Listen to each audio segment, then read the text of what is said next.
Hey guys, welcome back. Today we're going to do Hawkman, issue number 15, Eyes of the Hawk, part 2 of 4 by DC Comics. And guys, this issue is has a, how do you say, it's dark. And I mean really dark. It has a very disturbing topic that I didn't see it coming at all. Because I thought, you know, Hawkman versus Aquaman, you know, battle between two superheroes, maybe a villain here or there, stuff like that, you know.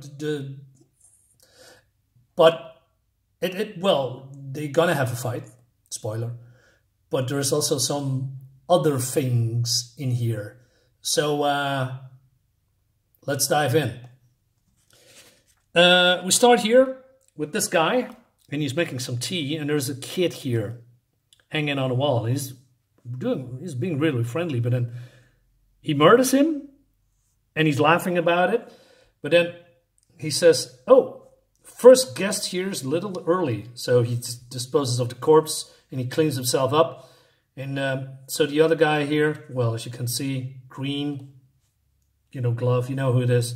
Evening, Mort. I came as soon as I got your message. But before we go into that, we go here. Now look at this freaking awesome looking page. This is imposing. This is fantastic. Wow. Wow, this is Hawkman rising from the waters. Look at this, how badass it looks. Guys, the story is written by William Messner-Loebs, if I'm saying that correctly. And Steve Lieber is doing the pencils, and Coach Shoultz is doing the inks. And so he's here in the sewer.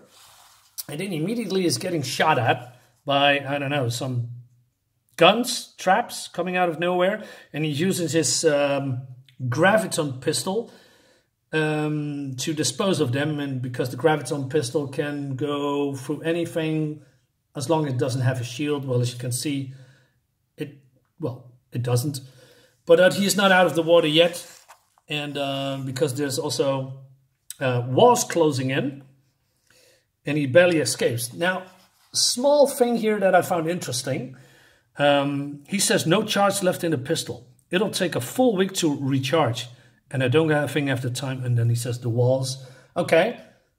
Unfortunately, this particular scene or with the gun doesn't come up later again. So maybe in the next issue, I'm not sure if there's a week in between or yes or no. We'll see. And so he gets out of it as well, but then hears some kind of a noise like a hydraulic engine is being opened, and then he's being flushed out into, I don't know, the bay, I guess, and he barely escapes with his life, and he doesn't know how far he was under the sea or, you know, in the bay, or maybe it's the sea, I don't know. But he almost drowns. So he takes flight, but then he is immediately getting attacked by flying mechanical fish that bites him and gives him electronic shots. And then he uses his sword to dispose of them, and also his mace, as you can see here. What I like about this whole mace thing, it doesn't, you know, go back to the owner, you know, like a certain enchanted hammer from another comic company that is a thunder god, you know what I mean? No, he actually needs to catch it. Of course, they could have decided to do that. But I think, yeah, well, I don't know. It's a little bit cheap, you know. Everybody is doing that. Well, not everybody, but it's so convenient, you know. Throwing stuff, going back, you know, like Captain America. No, that's probably Captain America doesn't do that. But, you know, it's also... Let's move on with this topic. This is going nowhere. I'm sorry. Anyway, so he's dispatching that. And maybe... he's now forced to do that, and maybe he normally uses his blaster, and that's the reason that they are saying, hey, the blaster is not working anymore. That's the reason why you need to, you know, resort to physical violence against these mechanical fish. But that's just a guess. I just, you know, made that up. I'm not entirely sure. Anyway... And then he is also, he's not out of the woods yet, he's being grabbed by this mechanical lobster that reminds me of, do you know, if you watch the 80s, 90s cartoon from the Transformers or comics. There's a Decepticon called Scorponok. That reminds me a little bit of here. And look at this image, man. It's so cool, so detailed. All these fish, all these great colors around here. So Hawkman can do nothing about it, but he has some concussion grenades. And yeah, this is happening. So this thing explodes. And he's flying out of the sea. Now, what is he doing there in the sewers? Well, he explains, you know, through a flashback, that he's looking for a guy called the Scavenger, you know. And his friend Dennis here, I don't know the whole relationship between him and all these people that he's surrounding with. Maybe I should go back to the older... I have a couple of older comics or earlier comics from the series. Maybe I'll check it out. So Dennis is making contact with Oracle, you know, Barbara Gordon, who's still in the wheelchair here. And so he talks about Ephraim Dees. So in issue 14... Wait a minute. Yeah, 14. He fought a guy that was possessed by a bear, right? Just like as Hawkman is possessed by the Hawk. And I thought to myself, oh man, I totally forgot that. I didn't make that connection at the time. Because yeah, I always forget that Hawkman is not really an ordinary man with just, you know, wings on his back and super endurance and very strong and pretty aggressive. No. He has... There is something else about him that I not fully understand because, like I said, I don't have much Hawkman comics. I know a lot about him, but not everything, especially not the Hawk side of his particular character. Anyway, and so he's finding out that there's other people with the same amount abilities, right? That spirits is possessing other people, just like Hawkman and Ephraim Deers. But then, so he Hawkman gets an email from Oracle, and it's in quotations here. And I like that because probably Hawkman doesn't know what an email is. Although Kato Hall comes from a very advanced civilization, but maybe they don't have emails over there. I'm not sure. And so she says, the Scavenger, a reformed foe of Aquaman, had left a similar communication. He claimed to know something about Dees and what I have become. He would be waiting for me in the small salvage firm in California. And so he goes there, and but, you know, Hawkman thinks that's a trap. And that's how he came in the sewer. I like that, you know? Small flashback that explains just a little bit, but more than enough to keep the reader engaged. Nice. So then we go back to the now, and then Aquaman is here waiting for him. And this is the part that he has a harpoon for a hand because his real hand was chopped off by... well, no, I'm saying it wrong. He's been bitten off by piranhas because he had a fight with his foe, Charybdis. Probably said that word wrong. But there was a foe in Aquaman 2 or 1 from the 90s somewhere. I forget which volume. Look it up. It's pretty great. And so Aquaman says, go away, Hawkman. Nobody touches my friend. And but yeah, these two are very, how do you say... have volatile, explosive personalities, if you will. So Hawkman says, your friend is a criminal, ex-criminal, though I can expect you to tell the difference. He paid his debt. I saw to that. I don't have time for this. And then this is happening, and Hawkman realizes that he made a mistake. And then also that, look at this, Aquaman is pretty aggressive here. And he says that his wings are useless, but he has still more concussion grenades. And this is happening. And then he picks up Aquaman and throws him on the beach like a wet bag of laundry. And so Aquaman says, crazy. You Hawks are always a little bit crazy. Me? Says Hawkman, you were the one who attacked me with that harpoon. I heard what you did to Ephraim Dees. When the police get enough evidence, they arrest you for it. You executed him. But then Hawkman tries to explain what really happens, but then Aquaman doesn't listen. And he says, you don't get moored. And he attacks him again. But Hawkman, no slouch, and he gets the upper hand. So he says, do you want to know the truth about the scavenger? Did your friend tell you about the children, Aquaman? Now, so at this point I thought, yeah, nice. But then, like I said, the story is getting a little bit disturbing. So I'm going to explain you what really happened. Well, not what really happened, but who Deez is and what kind of guy is. Now, it seems that Oracle stumbled upon a net of a group of people that is involved in, I cannot say that word here, but, you know, certain men that likes, how do you say this, young children, if you know what I mean. And there's a couple of people, 40 men reacted to that email, you know, and the one that sent the email is the scavenger. And but also that how he did it, you know, he's going onto the internet and, you know, talk to these young people, lure them into some kind of a place and do horrible things to them.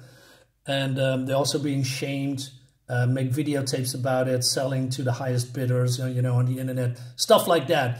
That really got me, guys. That was something that I didn't expect at all. And then Aquaman says, let me up.